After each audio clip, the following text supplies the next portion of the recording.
Hey everybody, welcome to our webinar today, From Spreadsheet to Spectacular. I'm your host, Matt Brown. I'm a senior product manager here at Plotly, focusing primarily on Plotly Studio. I'm joined today by none other than Chris Parmer himself, CPO, co-founder of Plotly, and author of Dash. Welcome, Chris.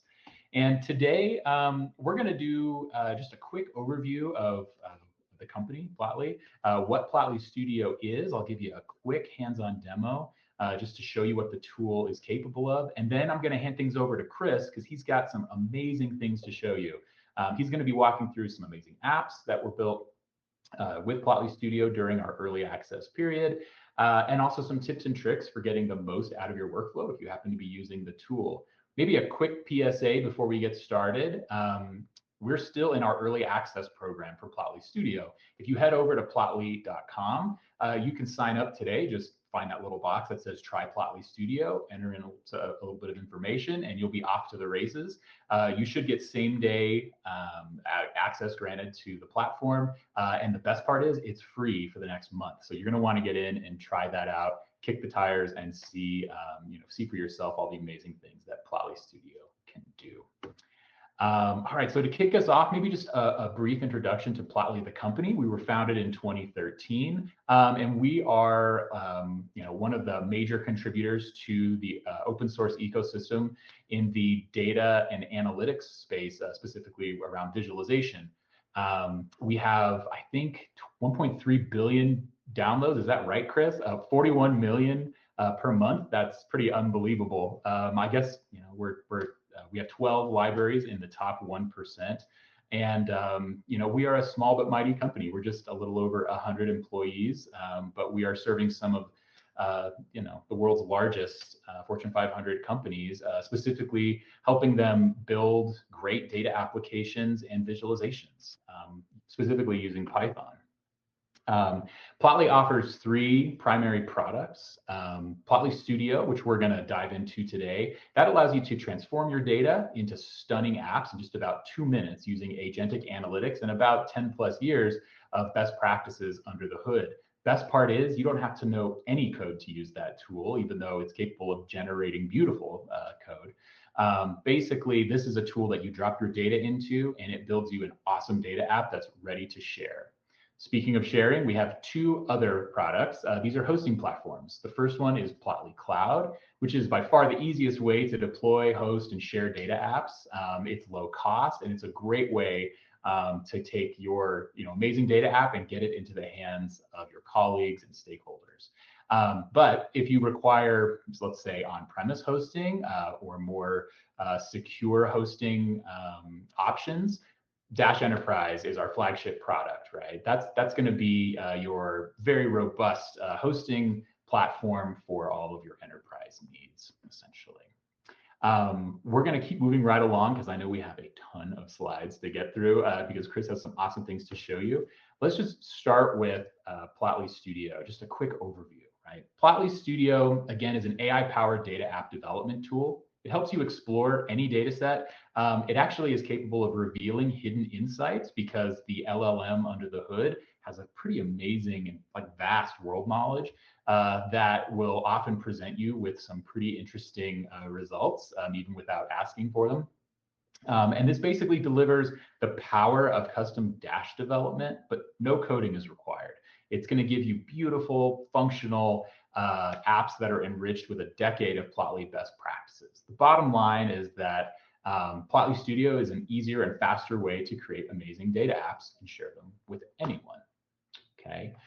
If you've used other vibe coding tools, any other LLM-powered development tools, you may be asking what's different about Plotly Studio. And this falls into two major categories. The first is that it's built for accuracy and speed, right? You get better out-of-the-box defaults because we're actually plumbing a lot of best practices into the requests that you're making to ensure that it has some guardrails to help generate applications that are consistent and accurate every time. What's great about this solution is that you don't need any prior knowledge of Dash to get started. A lot of the vibe coding tools, while you can ask for Dash application, you can build Dash applications. You really get the most out of them if you're an expert in Dash as well. They're amazing accelerators, but they're not great for folks who are kind of for the first time exploring the Dash ecosystem, building data apps, and then, more importantly, have to maintain these things going forward, right? And ultimately, it just allows you to build production apps faster than those other tools because it's a little more focused. It's a little bit more on the rails. The second category is around data privacy and security. Plotly Studio, when we go GA in September, will offer the ability to use either public or private LLMs, right? Allowing you to audit the interactions made if you're an enterprise customer, and offering enterprise-grade security on top of this really great tool that builds data apps, right? Its core features today, we have a pretty narrow focus for our MVP that we're launching in September, but it's highly capable, as you're about to find out watching Chris use the tool. It supports 2 data inputs today, CSV and Parquet data sets. More are planned, don't worry.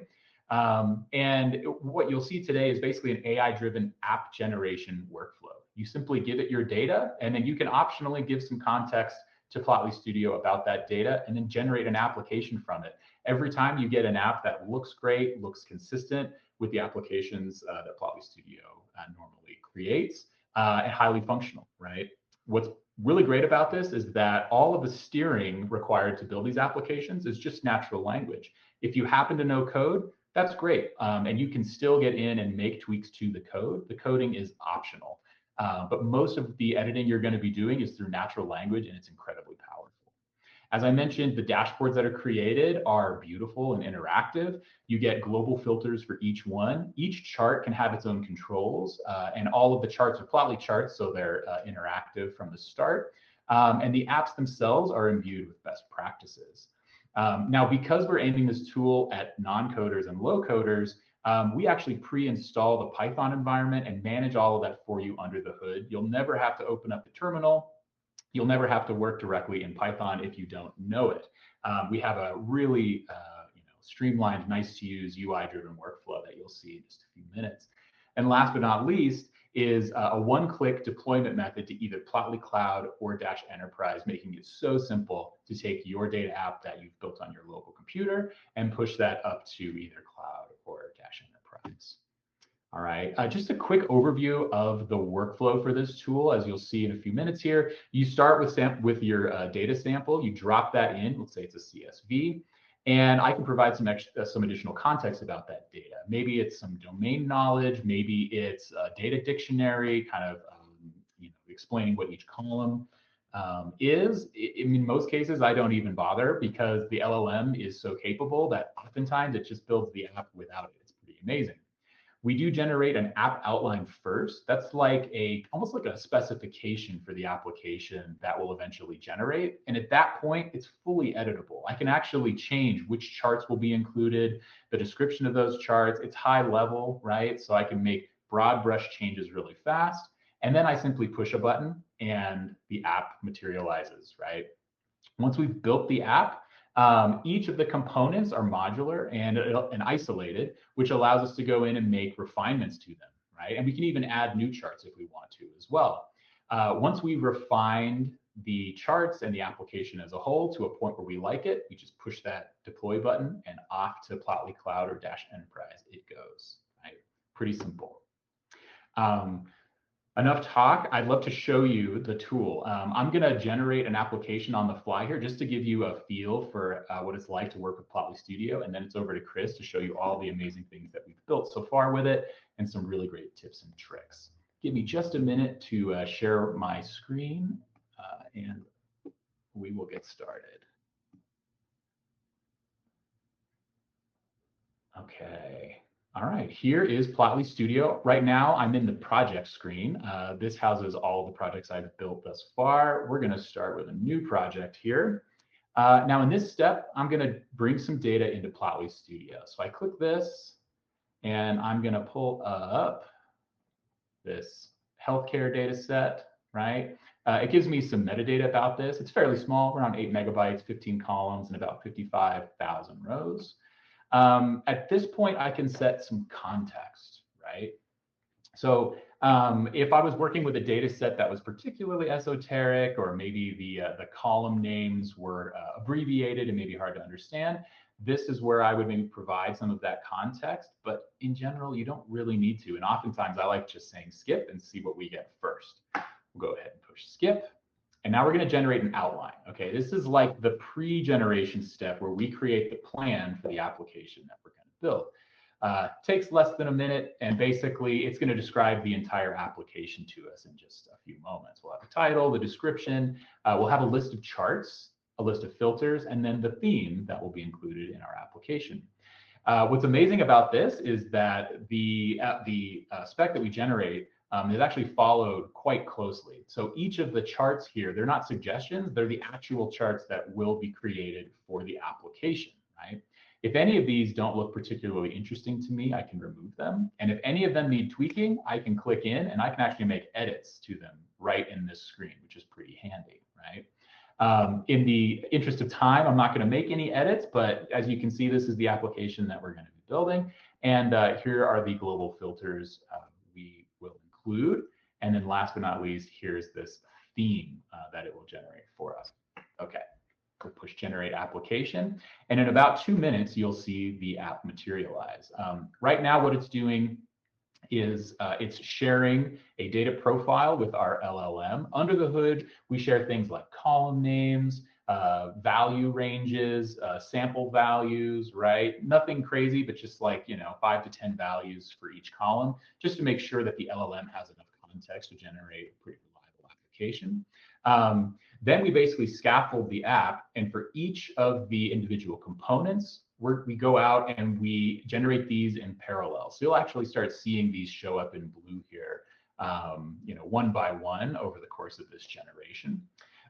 We also have at our disposal these global filters, basically a global drawer at the top that allows us to set filters, and it affects all of the charts below in the data app.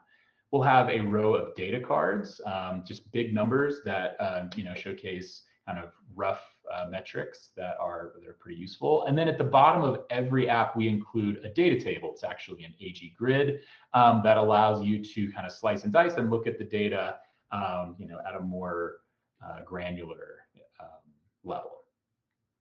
All right.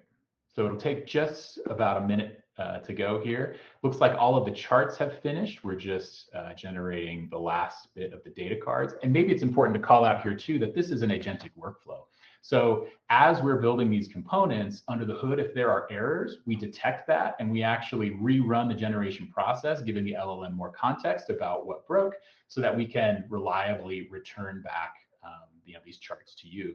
Every night we run about 150 data sets through Plotly Studio multiple times, and we're tracking the quality of the applications and the accuracy of the generations so that we can deliver pretty incredible data apps to you almost every time, right? And in general, these generations are very reliable.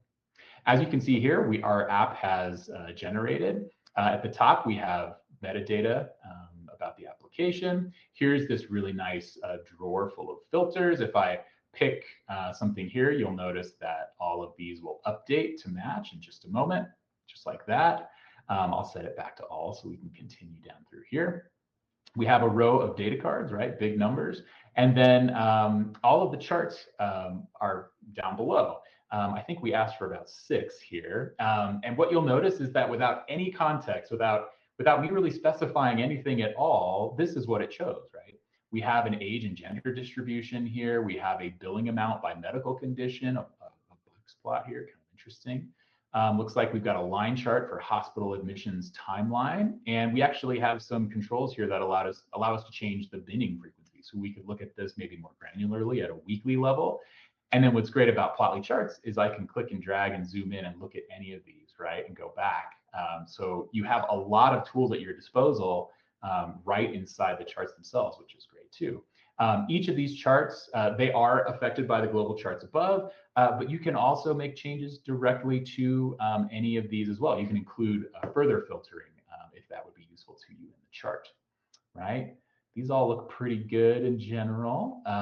Cool. Oh yeah, here's a cool range slider. So we can change the billing amount threshold, and now we see this update. We can even choose specific hospitals. That's pretty interesting. And then down here, we've got the data table, right, with all of these records. Now, if I click into any one of the charts, now you can see that you'll have a preview of the chart here in isolation once it loads. That's great. You also get a specification. This is a read-only, basically, description of what's in the code. So if you don't write code, this is a great way to understand what's actually happening at the code level. It's a little bit more specific than your prompt or outline above. And this is actually what's used to edit the chart. So you can copy and paste this whole thing, save it if you want. This actually helps you replicate a chart pretty easily. But you can also just go up here and make changes directly to this outline, as Chris will show in just a few minutes. If I were to add something to this, let's see here. Let's make a simple change. Let's take a look at the chart. Okay, cool. Let's just say remove admission type, or maybe say don't include. And admission type drop down, right? And I'll send this. Basically, it's going to go back out and regenerate. And what we're sharing is the previous prompt, the code, and the new prompt, right, to regenerate. And what that allows you to do is make these edits in a pretty stable way. So you don't just get a brand new chart with a bunch of things changed.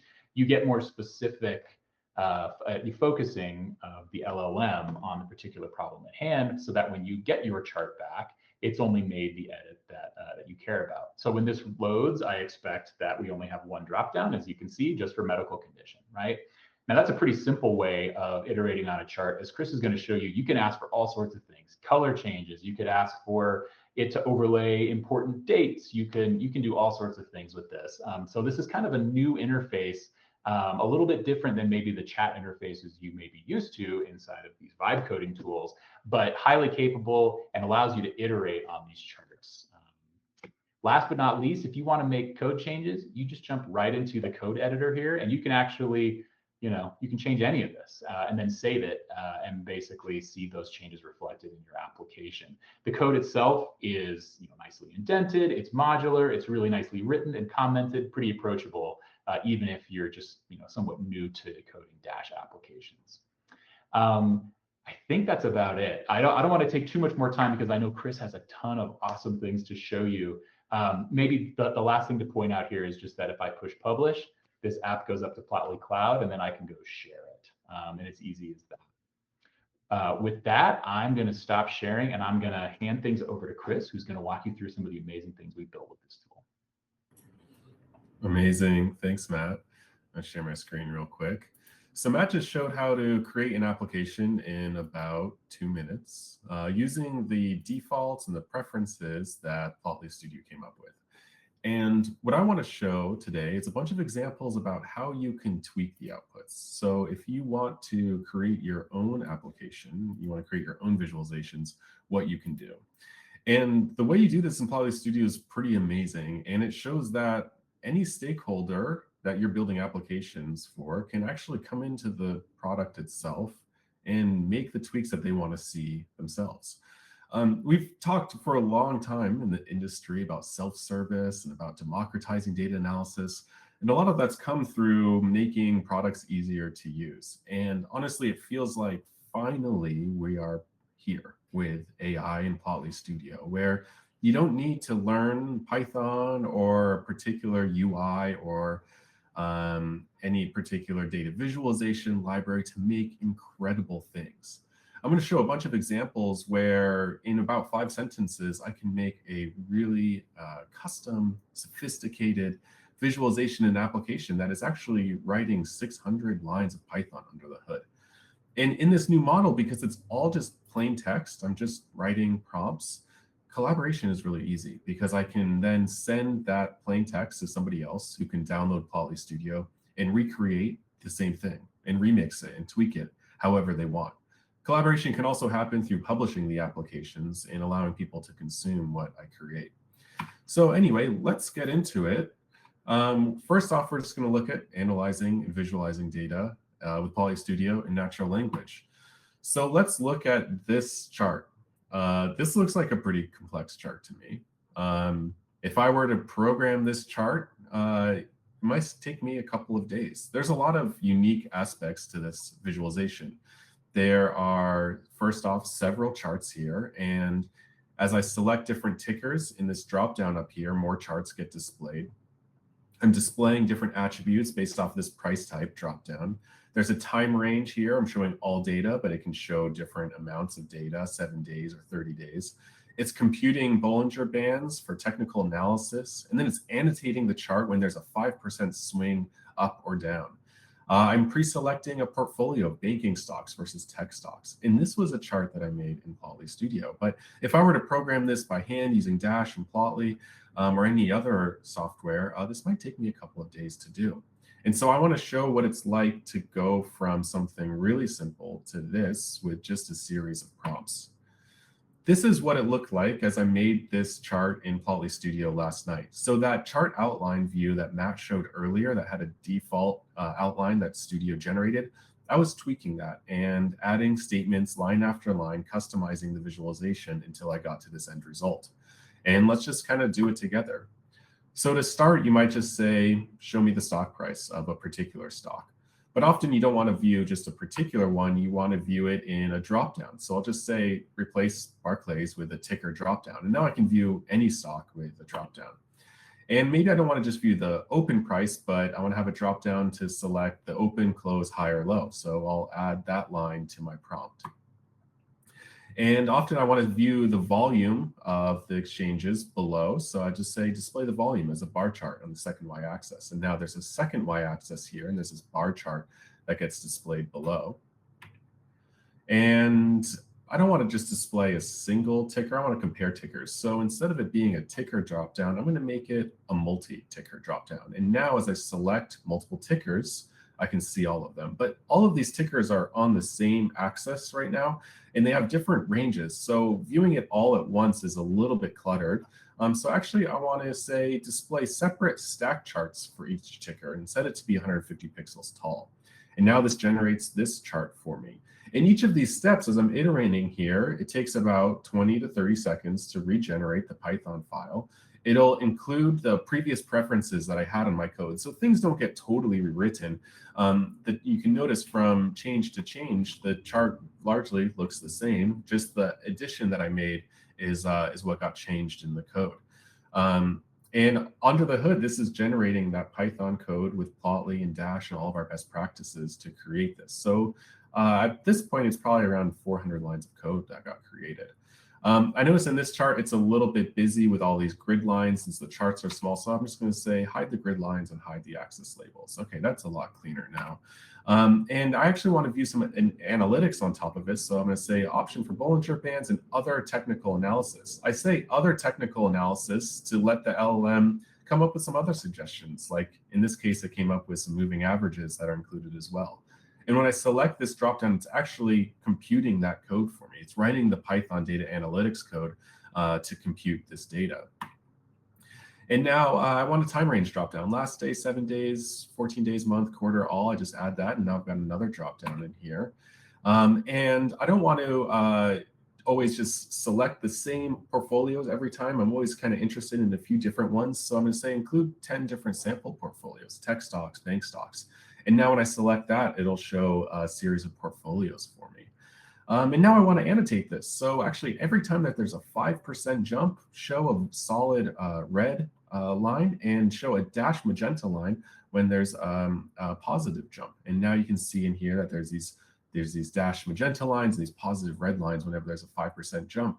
But I don't want that 5% jump to be fixed. I want it to actually be a dropdown. So I'll say choose 5% in the dropdown, 2%, 5%, 10%, 20%. And that is how we went from went all the way back there. How we went from a really simple chart to something really sophisticated in just a series of prompts. One of the really cool things about Plotly Studio is that we're doing spec-driven development, not chat-driven development. So rather than chatting over and over and over and getting this super long chat transcript that you can't really share or reproduce, you iterate on the same chart and gradually expand your specifications. So if I go back and look at this chart in Plotly Studio, you can see that this specification has 20 lines or so. And what's amazing about this is now this is immediately shareable, right? I can send somebody my same data set. I can copy and paste the same prompt, put it in an email, put it in a Confluence doc, send it on Slack. They can paste it in, and then they can create the exact same version of this chart. And they can remix it, they can tweak it, they can make it all the edits that they might want on their own end. And that's kind of what I'm talking about with self-service BI is finally here, right? They don't need to learn a new UI to create a chart like this. Creating a chart like this in a regular chart editor would be tremendously complex. But with natural language, you can just specify exactly what you want inside Plotly Studio. And so now I'm going to go through a bunch of other just amazing visualizations that we've seen users create in our early access period that we've been inspired by. And just to really show you the breadth of capabilities of what you can create in Plotly Studio. So it can range from things that are really simple. You might be viewing a simple chart showing open stock price, and then you want to show another computed dimension on the right axis. And I'll often do this. I'll just say, add a second y-axis that shows volatility. One of my favorite charts are small multiples, where you take out a chart and you split it out into all of its different components, and then you plot each one of those over and over. And so this is a chart that I just say, hey, show me small bar charts in 8 different columns. When you plot charts like this, often you want options to be able to have all of the charts have the same y-axis, so the same range, in this case, population 0 to 50 million or 100 million. But then other times you want there to be independent y-axes so that you can look at the trends for a particular country. One country's population might be orders of magnitude larger than the other one. It's kind of a preference for the end user of how they want to visualize their data. There isn't one right answer. And so what I love about Plotly Studio is I can then just include an option to say, hey, show me an option for shared y-axis or an independent y-axis. And that gets dropped in as a dropdown here. Show me an option for a log axis. Allow me to sort these small multiples alphabetically, or maybe by max value. You can see here sorting by max value. And now China is the first country by population. So all of these different tweaks that you want to have when you're visualizing your data, you want to view it this way or that way or this way or that way, you can just add as a dropdown, and then that functionality gets written in Python under the hood and generated in the application. Another set of charts that I've been loving seeing are these these time-based heat maps, where you can view your data separated out by day of week versus hour of day. It's an amazing way to look at different time-based aggregations. And this is aggregating the data. So this is energy data over time. And for each segment here, it's taking the average energy demand. And again, aggregations here are very particular. Sometimes you want to view average or the max or the min or the median. And whatever ways that you want to view, you can just specify here. So in my prompt, I said aggregation method, average, min, max, min. And I just say a few others. And the LLM will come up with a few more options for me. The maps, creating maps in Plotly Studio is just remarkable. This is just a single line prompt to say geographic distribution of property prices as a scatter map. And I get this. Plotly Studio will inject a few different parameters and dropdowns for me automatically when I create things. I can remove those if I want, but you can see in this case, it added a couple of nice dropdowns for me to color by certain neighborhoods, so I can see where neighborhoods are clearly delineated, or by property types. This is rent prices in Melbourne.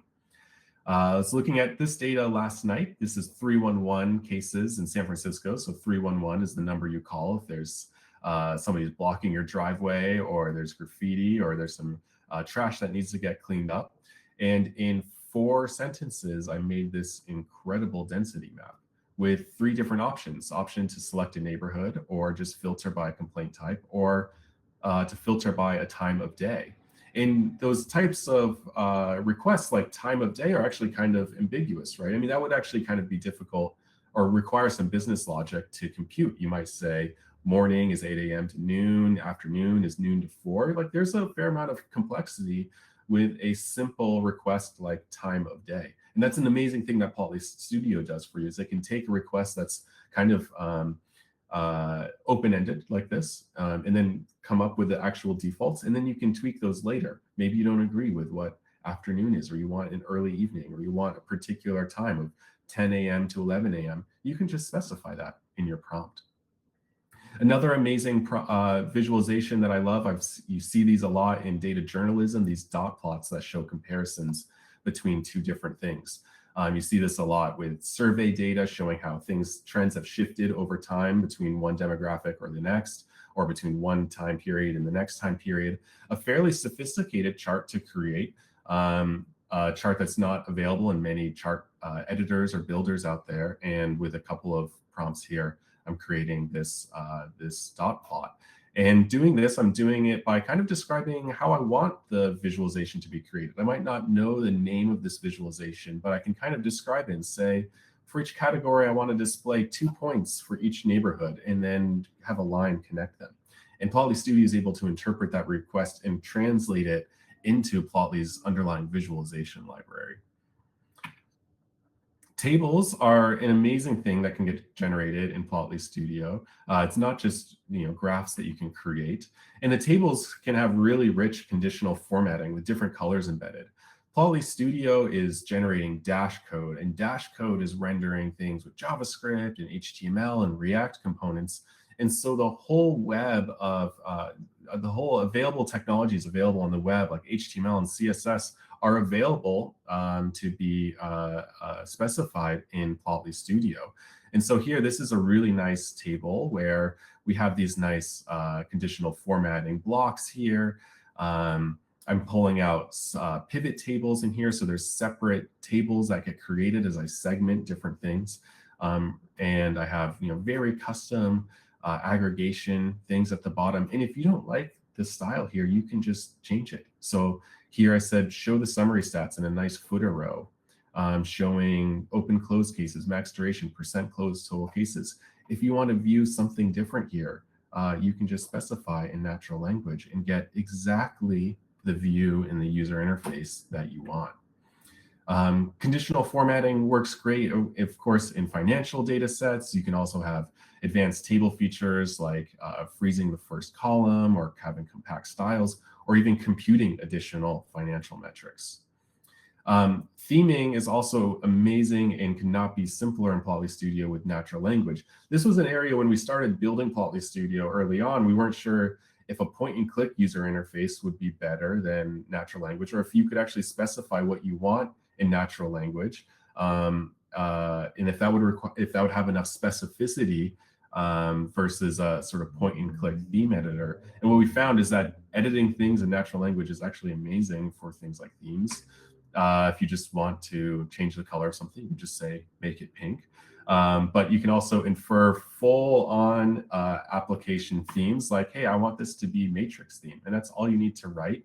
There's a dedicated theme file in Plotly Studio over here. And that is also natural language, just like everything else in Plotly Studio. So in that theme prompt, you can just literally write, pink theme, matrix theme. And that will compile to code. So it compiles to code. So if you want to change anything in particular, you can go into the code and change it there. If you want to really control some of the defaults, or if you want to be more specific, you can make this theme more and more detailed with the actual colors that you want in your prompt. If you want to lock it down so that the next time things get generated, it's exactly the same as the previous time, or you can share it with your colleagues because it's just plain text. So for example, many companies will have these brand identity palettes. This is a Ford Mustang one. You can copy and paste those colors in to the theme, a couple of color swatches, and now you have those colors throughout your application. The Plotly Studio applications are not just relegated to a single chart. You can embed multiple charts within a prompt. So in this case, I say, show me this line chart. And as I hover over points in this line chart, show me the underlying data behind those points that I'm hovering over. So this is the 311 data set that I was showing. So this is all of the 311 calls that were made on May 19th as I hover this point, and this table below updates. As I hover over different points, this updates. And this is using Dash's underlying callback technology under the hood, which is really amazing. But I can just specify so in a single sentence. Similarly here, this is actually an example that I wrote 8 years ago from the Dash documentation. It was kind of the quintessential cross-filtering example. You hover over points in this scatter plot on the left, and as you hover over the points, you're seeing the line plots update based off of the point that you're hovering. So I hover over a country indicator here, and I can be able to view this line chart for that point that I'm hovering over. And creating this in Plotly Studio, you can just describe it something like this. I want there to be 3 charts, and you can describe the behavior. When hovering over a point in the first chart, show a line plot on the left of indicator 1 and indicator 2 on the chart below. And you can specify anything about these charts in natural language. So if you want them to be a little bit shorter like this, said make the line charts 200 pixels tall and the scatter plot 400 pixels so that it all fits really neatly. So this is sort of in a single chart interface within Plotly Studio where I'm almost making like a mini application itself. And this would be one of the many views that would be enabled in the published application. Taking this a little bit further, you can actually create your own chart editor and your own chart maker. At Plotly, over the last 12 years, I've made half a dozen different chart editors. Chart Studio was our initial product. That was an online chart maker. And now it's pretty amazing that in a single line, I can say, hey, make me a chart editor where I can choose the chart type, X, Y, Z, color by, size by, facet rows, facet columns, and the height. And doing so, now I can make any chart that I want. My users can make any chart that they want. They have a lot of flexibility. So here I say box plot of year versus life expectancy, color by continent, and I want it to be medium tall. And then I can switch that over into a bar chart here, same data set, or switch it over into a scatter plot. And if you want a different set of parameters here, you don't want size by, or you want to be aggregating your X data, or you don't want to show all of the different columns here, you can just specify exactly what you want in your own chart editor in natural language. You might not call bar charts. You might call them something else in your organization, or you might have certain charts in your organization that are standard, like it's not a bar chart, but it's a returns chart. And that has this particular set of parameters to it. You can specify all of that in natural language and make any chart editor that you want and publish that for your end users.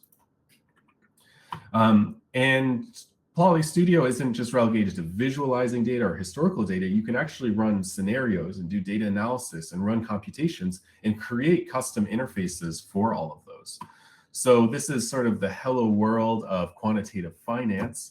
It's called a efficient frontier simulation. And the way this works is you take a stock portfolio and then you run a Monte Carlo simulation showing different weights of that stock portfolio. So if you have 5 stocks, maybe Netflix is 5% in one portfolio, but in the next portfolio, it's 10%. And you assign all of those different portfolios a different weight, and that's the scatter plot here on the left. And then for each portfolio, you look at the risk of that portfolio and you look at the historical returns. This is a few hundred lines of Python code. It's using different Python data analytics libraries under the hood to do these computations like NumPy. And you can specify this application in just 2 sentences. And now, as I hover over different points in this chart on the left, I can actually see the returns of that portfolio on the right.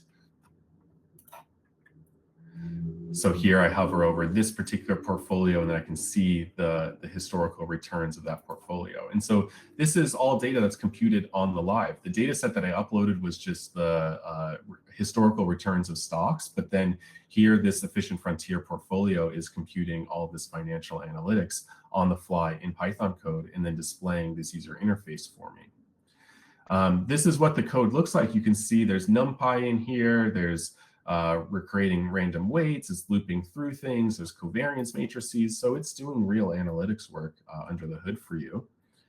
All of this you can view yourself, so you have full transparency here, right? The AI is generating the code for you, but the code is fully transparent and the code is fully editable. So the AI isn't necessarily doing the analytics for you, it's creating the first version of it in code for you that you can look at and inspect and analyze.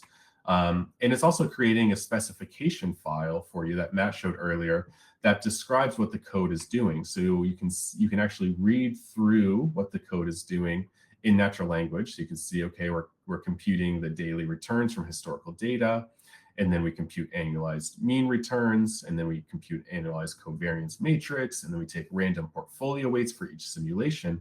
So you can get a sense of what the code is doing through this summary of this spec file. And if there isn't anything if there's something you want to change in here, you see an assumption that it's making, you can copy and paste this code from the spec file into your prompt and then tweak it. So you can actually tweak it in natural language, regenerate the application, or you can go into code and tweak it there as well.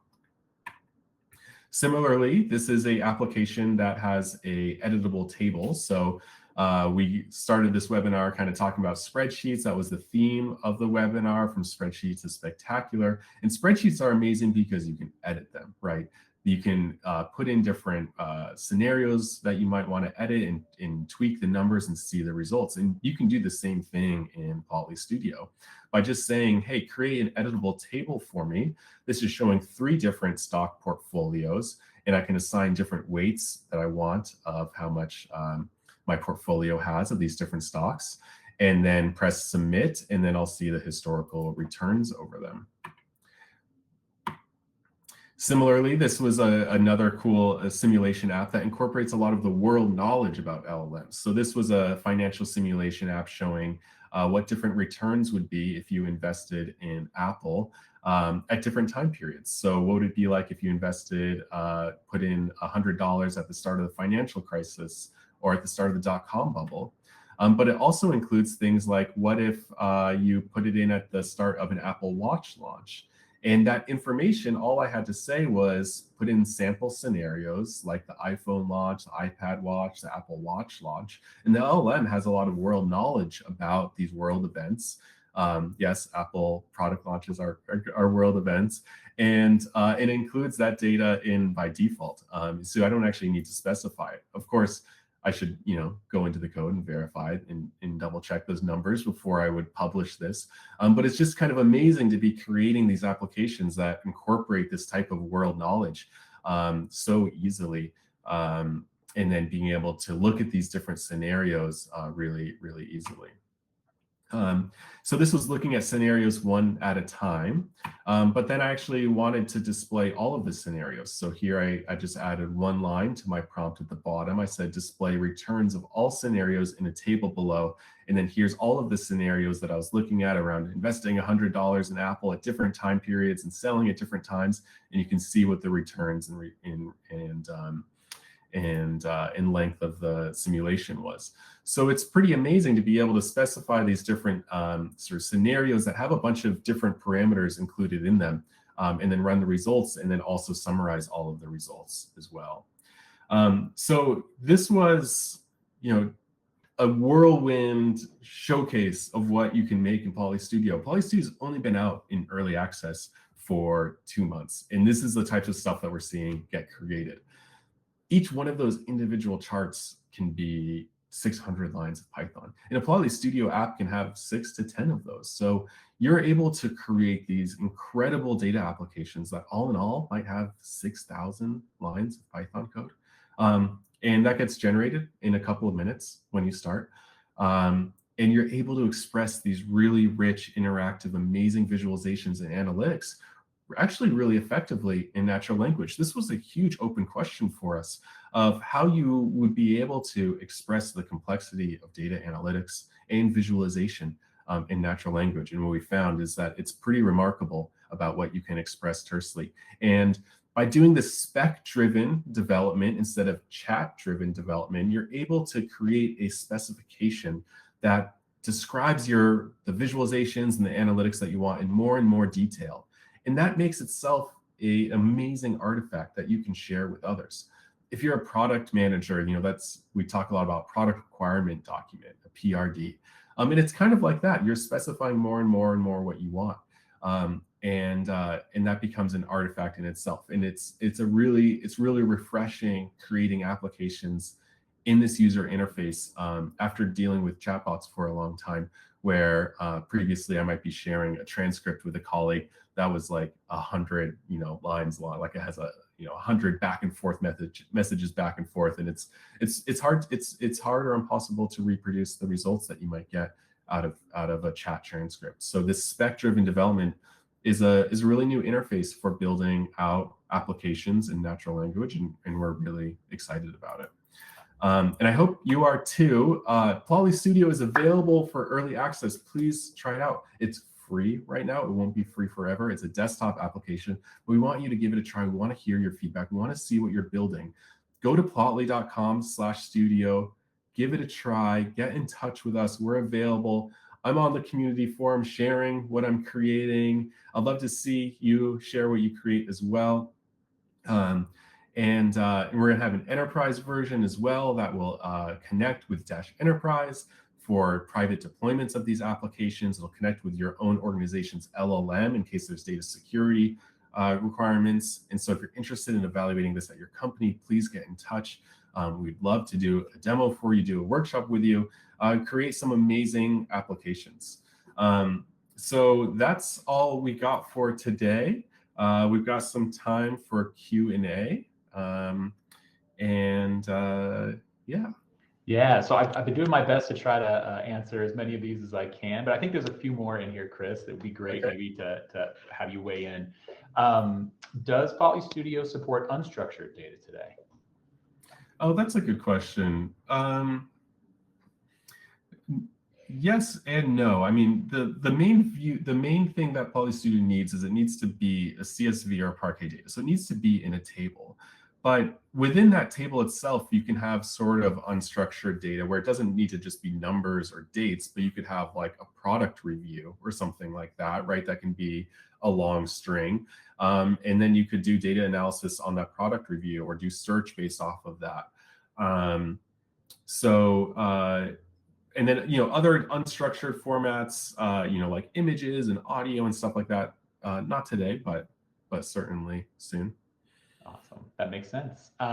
This one's an easy one from Augusto. Is it available on Linux? No, unfortunately, not today. It's not available on Linux, though. If that's important to you, head over to roadmap.plotly.com. I'm pretty sure there's a feature card over there for Linux support, and vote on that. That's a great way to give us a heads up on what features are most important for your use case, and it allows us to gauge interest in those features. So head over there and vote on it. We'd love that. I do love this one from Lauren. You mentioned it's spec driven. So is it deterministic? Will two people get exactly the same app given the exact same spec and data set? Yeah, such a good question. There's so much there. So it depends how detailed your spec is. And the way I actually like to think about this is if you were to give the same requirements to two different of your peers, would you get the same result? Right? If you were to say, hey, make a bar chart of stock data over time, the colors that they might pick might be different. The technologies that they use might be different. The size or the shape of it might be different. They might aggregate different. There's a lot of assumptions that are or details that are not specified in a simple request. And so if you include a simple statement like that, there's a little bit of non-determinism, and that's by design of LLMs, also by design of Plotly Studio, so you can actually kind of remix and get slightly different versions. But the amazing thing about spec-driven development is that the more specific you are, then you actually will pretty much get the same result every time. So if you say stock chart over time, and then you're like, and it should be red, and it should be this particular red, this hex code red, and you regenerate it, it's gonna create that same version with that same red color over time.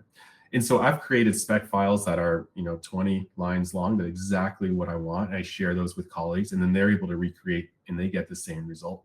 And then they can tweak the things that they don't want. So that's kind of the determinism with Plotly Studio. You can also take the code that it generates and copy and paste that in. That's another way to collaborate. And then as you're iterating with specs, when you make a change in Plotly Studio, it's going to look at the existing code that you have and use that as a reference, and then look at the change that you indicated in your spec file, so that it makes sort of a change with the least amount of impact as possible. So it's not changing a lot of other stuff. It's looking at your existing code and then making a little change and then updating things. So that's just another thing to keep in mind when you think about this. I love that. And my 2 cents is this is really a tool that like you need to get your hands on to understand how it works and to feel comfortable with it and to see what's consistent and maybe what changes. Because it's unlike any other AI-driven tool I've used in general. So I recommend everybody here, because it's free today, go sign up and try it, because it's kind of hard to describe from the outside in, and there's a lot of different ways, as you showed, Chris, that you can work with the tool. We've been getting a couple questions here, so it might actually just be worth covering it again around, can data be pulled from an API, right? And I'm actually gonna make that a little broader and say like also just data sources. On the data sources side, I can say that it doesn't work with data sources today. It's just CSV and Parquet, but that is on our roadmap. It's the first thing everybody asks for, and we are keen to be working on that as quickly as we can after our GA in September. But Chris, maybe chat with us a little bit about like pulling data from an API. Yeah, great question. I mean, the amazing thing about Plotly Studio apps is that they're backed by Python, right? And that makes it such a flexible architecture to build applications on. And Python has basically sort of data connectors and open source libraries to connect to almost any data source out there, right? And so connecting to an API in Python is a couple of lines of code. LLMs are great at doing that. I was tweaking things a little bit kind of under the hood this week and pulling things from Google Sheets this week, making API calls to that, and it works fabulously. So coming soon, we want to have a really nice, slick experience to show how you use that, and have some nice fallbacks to local data in case the API call fails, and have some caching things built in. We want to put in a lot of these best practices into the product by default, so that everybody isn't just prompting the same thing, like refresh on this time period and cache the data and fall back. Like, there's a lot of best practices around building data applications, and that's what we're embedding into the framework and the product by default.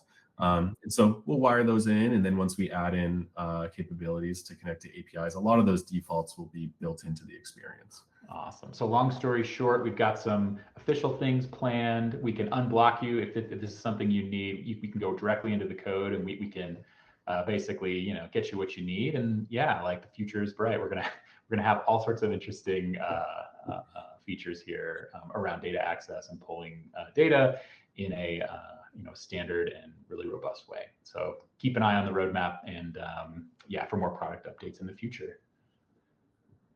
Let's see, are there any others that we can answer in a short amount of time? I do see one about, can a chatbot be created in Plotly Studio so that users can ask the chatbot questions about their data on the deployed Dash app? Love that idea, and that's another one we get regularly.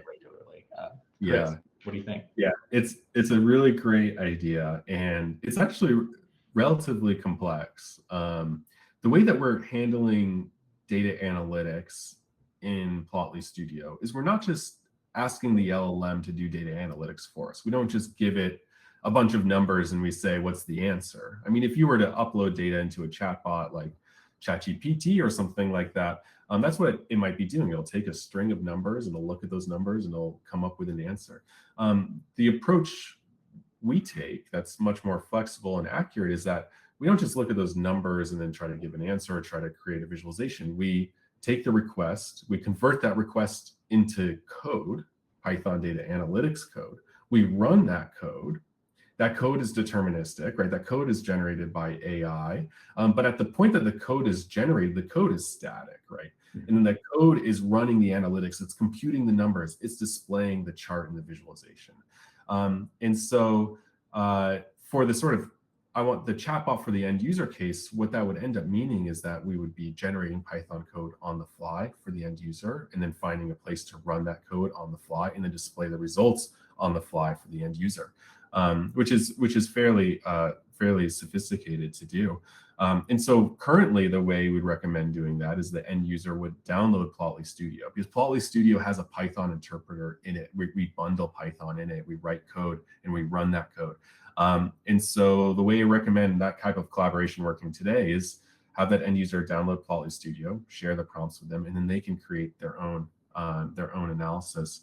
And AI won't answer the question for them. It won't come up with the insight for them, but it will create the visualization for them. It'll create a interface that they can then answer their own question, right? Sort of a picture is worth 1,000 words. And all this is backed by real computational code. So that's the long answer about chatbots and insights. Thank you. That's great. Maybe one last one here from Antonio. Is there printing functionality with automated smart formatting?